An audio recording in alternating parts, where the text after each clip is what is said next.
My name is Tessa Monroe, and I'm 26 years old now. But I'll never forget the day that changed everything, when Rachel came into our lives. I was just 7 back then, still trying to figure out how to breathe in a world without my mom. My father, Dennis, was lost in his grief, wandering through the days like he was moving through fog. Then Rachel showed up. She always had this big smile, like one of those TV show hosts who talk to kids like they're all 5 years old.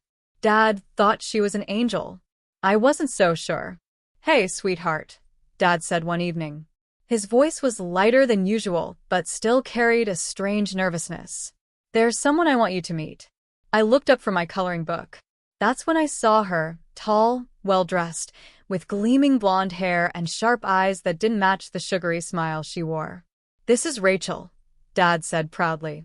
Rachel knelt down to my eye level, her grin wide. "Hello, Tessa. I've heard so much about you. Your dad says you're the smartest little girl in Brooksville." Brooksville? That was our town. Quiet, leafy, and the kind of place where everyone knew everyone. Or at least, they thought they did. I didn't say much. Just nodded. My dad was beaming, silently begging me to like her. "She's great, isn't she, Tess?" "Yes, she's nice," I said, though I instantly looked back at my coloring. I wasn't a good liar, even at 7. At first, it was okay. Dad smiled more. Rachel acted like she cared. But even as a kid, I knew something felt off. The first few weeks passed in a blur. Dad seemed happier than he'd been since Mom died, and Rachel played the role of the sweet, caring girlfriend perfectly when he was around. But when we were alone, her tone changed. She stopped smiling so much.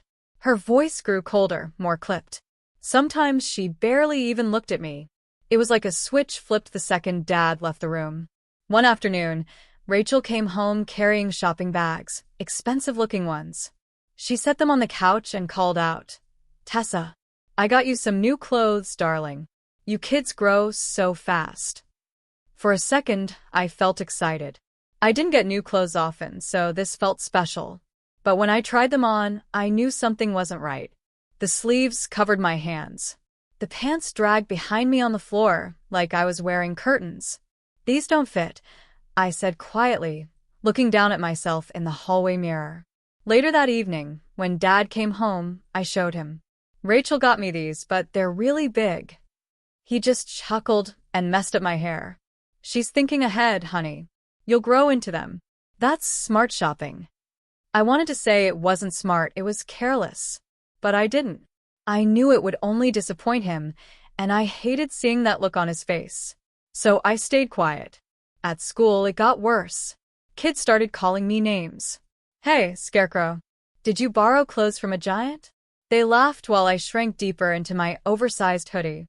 When I told Rachel about it, she didn't even look up from her magazine. "Kids are mean," she said flatly. "Toughen up." That's how it went for months. Dad was floating on clouds with Rachel, and I was the silent shadow tagging along behind them. I tried to keep my head down, tried not to complain. But one evening, I couldn't take it anymore. I stood near the kitchen table while Rachel flipped through some home decor magazine, like I wasn't even there. "Rachel," I said, my voice barely above a whisper, "can we please get clothes that fit me better? The kids at school." She snapped the magazine closed and looked at me sharply.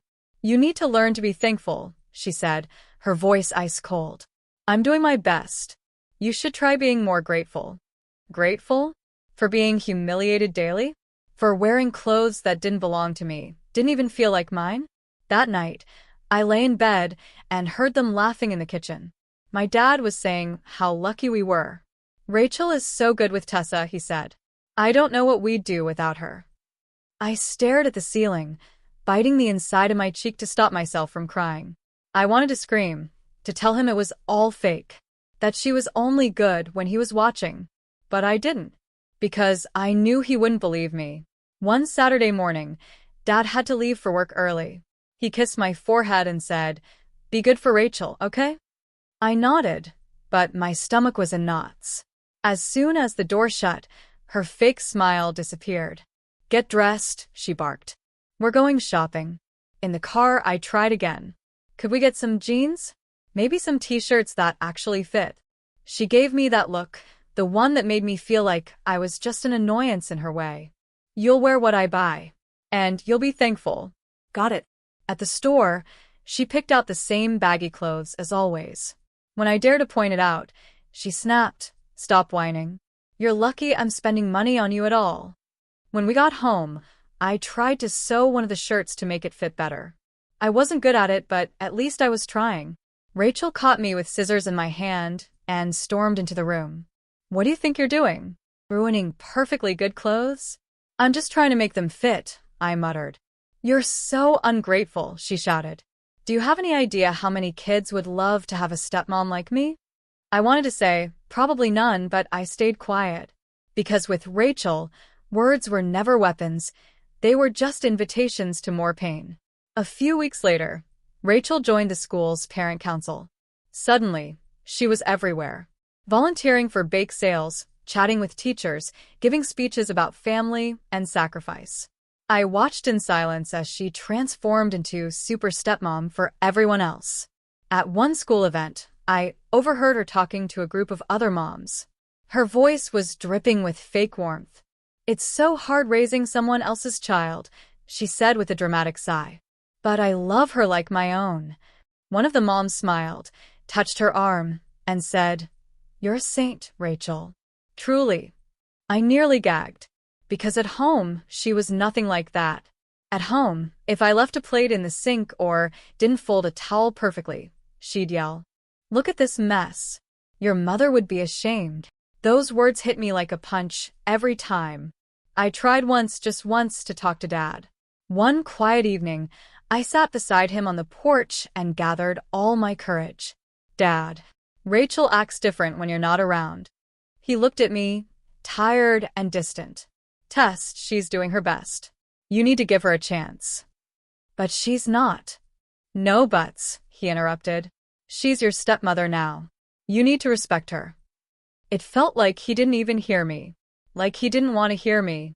That night, I stayed in my room with the door shut. I felt small. Like I was trapped in a nightmare that no one else could see. Living with Rachel was like walking through a minefield blindfolded. You never knew when she'd explode. I started counting the days until I could leave for college and never look back. But I had no idea that everything was about to change in the most devastating way. It was a Saturday morning like any other. Dad was getting ready for work, running late and half-dressed while chugging lukewarm coffee. I sat on the staircase, trying to stay out of Rachel's way. She was already grumbling about the trash not being taken out properly. Then, in a split second, everything stopped. Dad clutched his chest, his face contorting in pain. His mug shattered on the kitchen tile. I jumped up. "Dad, call someone," I screamed as he collapsed onto the floor. Rachel ran in with that familiar fake panic painted on her face, but for once, it didn't matter. I had already dialed 911. My hands were shaking so badly, I could barely speak. By the time the paramedics arrived, it was too late. My father was gone. Everything after that blurred. Flashes of family members I hadn't seen in years. Casseroles dropped off at our front door. Hollow condolences whispered like background noise. But through it all, Rachel didn't shed a single real tear. She played the grieving widow so perfectly it made me nauseous. She gave a dramatic eulogy at the funeral, full of shaking hands and trembling lips. "He was the love of my life," she said, tears streaking her face. "And I will miss him every single day." I stood in the front row, silent, watching her like someone watching a play they had already seen 100 times. I wanted to shout, "She's lying. She doesn't mean any of it." But the words died in my throat. After the funeral, the guests left. The house was silent again. Rachel stood by the window, arms folded, the performance long over. She turned to me, her face now cold and unreadable. "Now that your father's gone," she said calmly, "things are going to be different around here." I stared at her, still in shock. "What are you talking about?" "Don't act like you don't know," she hissed. "Your dad's not here to protect you anymore. I'm done playing nice." Her words hit harder than any slap. Dad had just died, and she was already planning her reign. "You're heartless," I whispered. She gave a low, cruel laugh. Oh, please. Your father was just a means to an end. Now he's gone and I run this house. You'd better remember that. In that moment I knew. She didn't see me as family. I was just a burden. Something to dominate, manipulate, control. And with Dad gone, I had no one left. Or so I thought. The days after Dad's funeral were like walking through a haunted house, with no doors, no exits, just Rachel's icy voice echoing everywhere. She didn't even pretend anymore. If I made the slightest mistake, left a book out, forgot to rinse a plate, she snapped. You're pathetic. If your mother could see you now, she'd be disgusted. I started to believe it. I stopped talking at school, stopped eating much, stopped hoping. Then one evening, a miracle knocked on the door. Literally. It was Aunt Miriam, Dad's younger sister. She'd always lived a few towns away, and though we hadn't seen her often after Mom died, she was one of the only relatives who ever really listened to me when I was little. She was in her early 40s, tall with a no-nonsense voice and dark curly hair pulled into a tight bun. She stepped inside and looked around the house like she could smell the misery in the walls. Rachel greeted her with fake warmth. Miriam, what a surprise. I came to see Tessa, she said pointedly. I sat on the edge of the couch, not sure if I should run to her or run away. Rachel tried to keep control. She's doing fine. We're both adjusting. But Miriam saw right through her. She looked me in the eye. Are you? I didn't answer. She sat beside me and took my hand. I know that look, Tess. Rachel rolled her eyes. She's not a little girl anymore. She needs structure. Discipline. Discipline. Miriam's tone turned to steel. Is that what you call yelling at her and dressing her like a scarecrow? Rachel's face twisted. Excuse me? No. You excuse me, Aunt Miriam snapped. This ends now. Tessa's coming with me. Rachel laughed, dry and condescending. And what makes you think you get to decide that? I don't, Miriam said calmly. But a judge will. That night, she packed a bag for me, held my hand, and took me to her house. A small cottage with creaky floors and hand-stitched curtains. It felt like heaven. You're safe now, she said, tucking me in with a wool blanket that smelled like lavender and would smoke. And I've already called a lawyer. We're going to fight this. For the first time since Dad died, I slept through the night. And in the morning, I believed again. The legal battle that followed wasn't easy. Rachel didn't let go without a fight. She showed up in court wearing pearls and crocodile tears, telling the judge she had raised me as her own and that I was troubled and confused. But Aunt Miriam came prepared, with evidence, testimony from neighbors, teachers, and even one of Dad's old friends who had seen Rachel's true colors. My voice shook when I stood in front of the judge, but I told the truth. She was different when my dad wasn't around, I said. She called me ungrateful. She screamed at me for things like leaving a glass on the table. She didn't love me. She controlled me. The judge listened. Took his time. After weeks of hearings, the decision came in. Full custody granted to Aunt Miriam. I cried that day. Not because I was sad, but because I finally felt free. Life at Miriam's was different in every way. She worked as a pottery instructor at the local art center in Brooksville. Humble work, but she loved it. The whole house smelled like clay and cinnamon. She didn't care about perfect laundry folds or spotless tables. She cared if I ate dinner, if I slept well, if I was okay. You don't have to prove anything to anyone here, she'd tell me. You just have to be you. Those words became my anchor. I started doing better in school. I made friends. Real ones. I even joined the art club and started sketching again, something I hadn't done since Mom passed away. For the first time in years, I didn't wake up dreading the day. I started dreaming about college, about getting away from everything that had hurt me and building something new. And Rachel? I never saw her again, until she called. I was 23 when the past found me again. I had just landed a full-time job as a junior editor at a local publishing house in Belhaven, a quiet city a few hours from Brooksville. My apartment was small, the coffee machine broke often, and my plants kept dying, but it was mine. My life. One rainy afternoon, my phone rang. Unknown number. I almost ignored it. "This is Tessa Monroe," I answered, tucking the phone between my shoulder and cheek as I sorted through submissions. The voice on the other end was calm and professional. "Hello, Miss Monroe. This is Nurse Helen from Ridgeview Regional Hospital. I'm calling about your mother." I froze. "My mother passed away when I was 7. "I'm sorry for the confusion," the nurse said quickly. "I meant your stepmother, Rachel Whitlow. She listed you as her next of kin." Every hair on my arm stood up. Why would Rachel list me? What happened to her? I asked cautiously. "She had a serious fall. Compound fractures in both legs. She'll need surgery, and she's asked to see you." That night, I told Aunt Miriam. She set her teacup down carefully, her eyes narrowing. "Why on earth would she want to see you now?" "I don't know," I admitted. "Curiosity? Closure?" Miriam's voice was low but steady. "You don't owe her anything. Not a visit. Not your time. Nothing." Still, the next morning I went. I don't know what I expected. Maybe to see a changed woman. Maybe to see guilt. Rachel looked smaller. Pale, bruised, and stuck in a hospital bed. But the moment her eyes landed on me, her smile flickered to life. "Tessa," she breathed. "My dear, you came." I stayed near the door. "I'm here because I wanted answers. That's it." Her voice quivered. "I know I wasn't the best to you, but deep down I loved you." I scoffed before I could stop myself. "You have a strange way of showing love." She reached out, trembling. "I've made mistakes, but I'm alone now.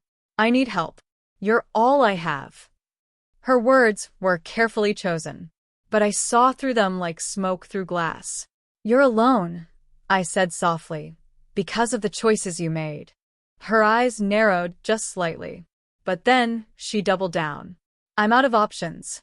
I need surgery. I have no insurance. I need you to pay for it." I laughed, cold, surprised, sharp. "After everything you did to me? You actually think I'd help you?" Her voice dropped, bitter and sharp. "I took care of you, Tessa. After your father died. You owe me." That was it. I took one step closer. "You didn't care for me. You tormented me. You broke me. And now you want my help because your house of cards fell down." She hissed. "You ungrateful little brat. I should have thrown you out when I had the chance." "Then why didn't you?" I snapped. She smirked. "Because I thought I could use you someday." I stared at her, finally understanding. She had never changed. The mask was gone now. All that was left was rot. "Try whatever you want," I said. "Take me to court. Lie again. But I'm not that scared little girl anymore." She glared. "You'll regret this." "No," I said, stepping out of the room. "You will." 2 weeks later, it happened. A manila envelope was dropped off at my apartment door. Legal documents. Rachel was suing me for alimony. She claimed I owed her financial support for the care and housing provided after the death of her husband. I nearly dropped the papers from laughing. I called Aunt Miriam that night. "She actually did it," I said, pacing. "She's suing me for alimony, like she was some kind of nurturing parent." Miriam let out a long, annoyed breath. "Let her. We'll fight this the same way we fought for your custody." We hired a lawyer, Mr. Claiborne, sharp as a knife and calm as stone. He read through Rachel's claims with a raised brow. "She has no legal leg to stand on," he said flatly. "But she's banking on intimidation." The day of the court hearing, I wore a simple navy dress and carried nothing but truth. Rachel, on the other hand, arrived in a wheelchair, conveniently, even though the hospital had cleared her weeks ago for walking with a brace. Her face was pale, lips trembling like she was the injured one. "Your Honor," she began, with carefully rehearsed grief. "After my husband's passing, I took in his daughter and raised her as my own. I provided food, shelter, clothing. Now, in my time of need, she's abandoned me. I didn't even blink. When it was my turn, I stood. My father died when I was 12. After that, Rachel made my life unbearable. She yelled, insulted, manipulated me daily. The only reason I survived that house was because my aunt fought to remove me. The judge leaned forward. Miss Monroe, were you legally adopted by Ms. Whitlow? No, sir. My aunt, Miriam Monroe, was awarded legal custody shortly after my father's death. I've lived with her ever since. Rachel squirmed in her seat. The judge looked through the documents, flipping pages slowly. There is no legal basis for this alimony claim. The plaintiff was never the defendant's legal guardian, nor did she contribute to her welfare in a recognized parental role. Case dismissed. The gavel struck. Rachel's face twisted in silent rage. She didn't speak as I walked past her, but her eyes said everything. It was over. She tried to pull me back into the pit and failed. Outside the courthouse, Aunt Miriam was waiting. She hugged me so tightly I almost cried. You did it, she whispered. No, I said, feeling the sun on my skin. The weight finally lifted. We did it. That afternoon, Aunt Miriam and I went to a quiet little cafe down the block from the courthouse, our ritual after every big moment. We sat by the window, sipping chai and splitting a slice of almond cake. I kept looking out at the people passing by, at how normal the world looked. But inside me, something massive had shifted. It was done. For the first time since I was 7, Rachel Whitlow no longer had any power over me. I still can't believe she tried to sue me, I said, laughing into my cup. For alimony. Miriam smirked. The nerve of that woman could power a freight train. I looked at her, truly looked at her. This woman who had saved my life not with magic, but with quiet, fierce love. She never demanded anything from me. She simply showed up. Again and again. I hope she disappears forever, I said. And this time, stays gone. She will, Miriam replied gently. She has nothing left to come after. You're untouchable now. I nodded slowly, letting that sink in. After that day, life moved forward in the best way. I focused on my work, got promoted to senior editor within a year. I started taking weekend classes in creative writing just for fun. I even adopted a scrappy little tabby cat named Poppy, who now ruled my apartment like a tiny queen. Every once in a while, I'd get a letter from some distant relative who had heard about Rachel's lawsuit, asking what really happened. I didn't reply. I didn't need to. Rachel was no longer a chapter in my story. She was a closed book gathering dust on a forgotten shelf. Aunt Miriam visited often. We'd sit on my balcony with blankets and coffee, watching the sun dip behind the skyline. You've built something beautiful here, she said one evening. It's peaceful, I replied. Finally. I kept a small photo of my dad on my dresser. He looked happy in it, before the fog took him. Before Rachel. Sometimes I talked to that photo. Told him what I was up to, where I was going. I think he'd be proud. One night, I sat at my desk and opened my journal, the same one I had started the day I walked out of Rachel's hospital room. This time, I wrote only one sentence. Her story with me is over, but mine is just beginning. And I meant every word. If this story moved you, don't forget to like, leave a comment, and subscribe to the channel. Your support helps us share more powerful and inspiring stories like this one. Thanks for watching, and we'll see you in the next video.